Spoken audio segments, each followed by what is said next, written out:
Hi, hello team, my name is Monique. In case you could not guess what this video is about, I thought it would be a good idea to do an actual review of this book. Let me give you a hint. It has skeletons in it. In case you were not aware, this is Bookwitch Reviews. It is I, Monique, the Bookwitch, the person, the one who is obsessed with this book. It's Gideon the Ninth by Tamsyn Muir. It smashed into my life in an Illumicrate box in September last year and I became obsessed with it. Okay, it is from Thor, the publisher, for USA. I don't think we have a Thor in the UK, but I wish we did.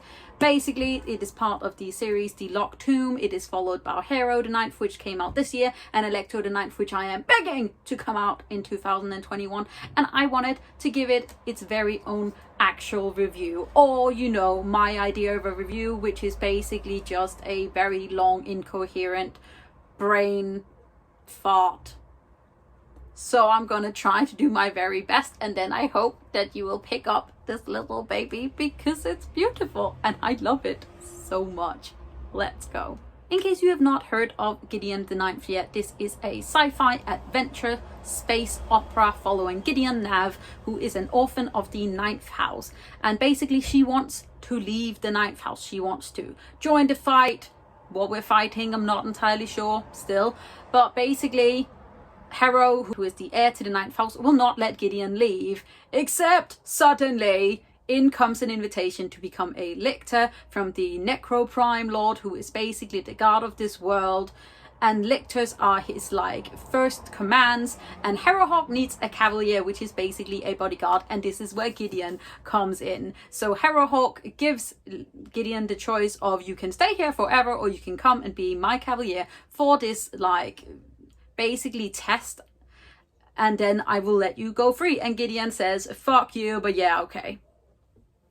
So that's where we start. That's the setting for this book. And I know I just said a ton of weird words, but here is the thing. Let me put it down in layman's term. Basically, the setting of this book is that we have 9 houses who are on 9 planets, and this world runs on necromancy. Necromancy is the magic of the dead. It is magic of resurrection. It is bones and more bones and bone talk. And in this book, you get so much bone talk. You get so much of it that you are like, is this real science or is this make-believe?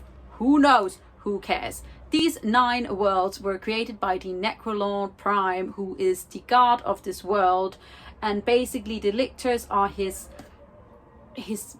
base. They're his inner circle, and Harrow, who is a goth extraordinaire, who is our other main character in this book, is basically she wants to be the best, and to be the best she needs to pass this test to become a lictor.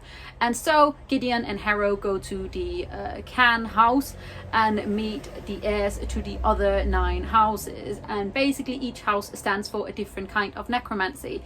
And in this book, it's almost part school setting, it's part mystery, it has tests, it has so much death, so many skeletons. It becomes a murder mystery of some sort. We get introduced to all of these different necromancers and their cavaliers, and they all have different relationships with each other, and we have all of these different kinds of like snazzy death magic, and it's basically just a mind fuck, but a wonderful mind fuck.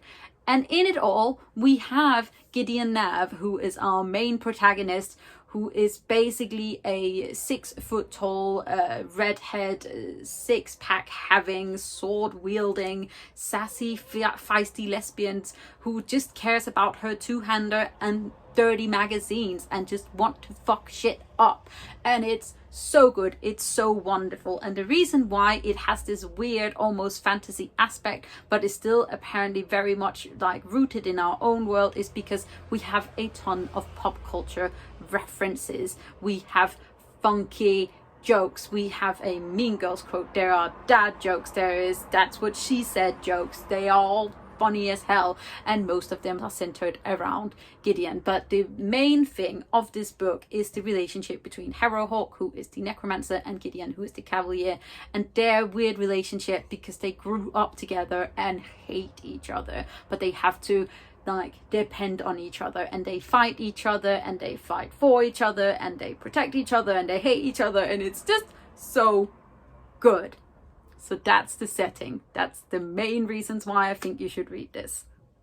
But there is more. Basically, I think the strong points of this book is its characterization. We have a very strong, very flawed characters, and even the ones that we are only briefly introduced to still have a massive impact on Gideon and also Harrow.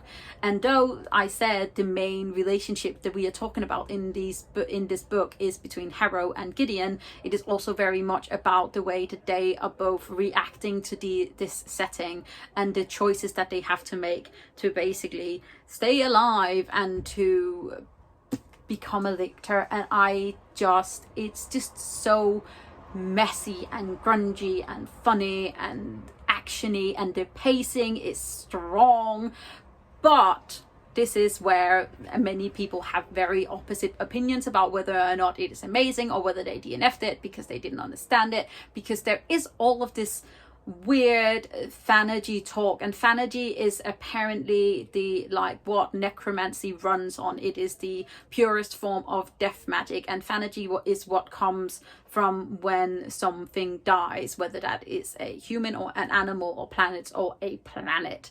And basically it's just weird, and it becomes slightly clearer with a second read. As you can see, I did some fucking tapping on it, but it is still a very confusing setting. But in the same way that I power through reading of high epic fantasy with really intense world building and magic, I can power through this and enjoy it, because the sass and the sheer fierceness of our main characters is what really carries this book for me. And also just the fact that the queerness of this book is not what's in focus, but it's just there, and there are no questions regarding it. It is literally just Harrow could have married anyone, prince, princess, whatevs from the different houses. Gideon can be a lesbian, or as big a lesbian as you want to, and it's just wonderful, and it's just goodness, and it's just everything that I could ever wish for in a sci-fi book. It's just intense, and it's just so good. There is heartbreak, and there is murder, and there is murder in the heart, and there's murder of your feelings, and there is basically Tamsyn Muir went, you gonna die, you can live, but you gonna be undead. And it's just, I can't. Okay, I want you to read this book. I want you to give it a chance. Apparently, if you cannot get into this one, the audiobook is amazing and could get you back into the book. So please give it a shot, if for nothing, just for me. I know this review is barely a review. This is the second time I've taken it. I even made notes, because the first time was just me incoherently babbling and saying, please read this for my sake. And basically this is the same, but I hope you got a little bit more of the feeling of Gideon in it, just a little bit. Goodness. Here is my recommendation. If you like sci-fi, if you like weird magic, if you like necromancy, if you like queer sword wielding narrators, then this book is for you. And then I want you to power through it, because if you just go long enough, then the story will take hold of your bones, and it will not let go ever. You will dream of Gideon, just like I have, and it will hurt you intensely. So let me know if you read this book. Did you love it? Did you not love it?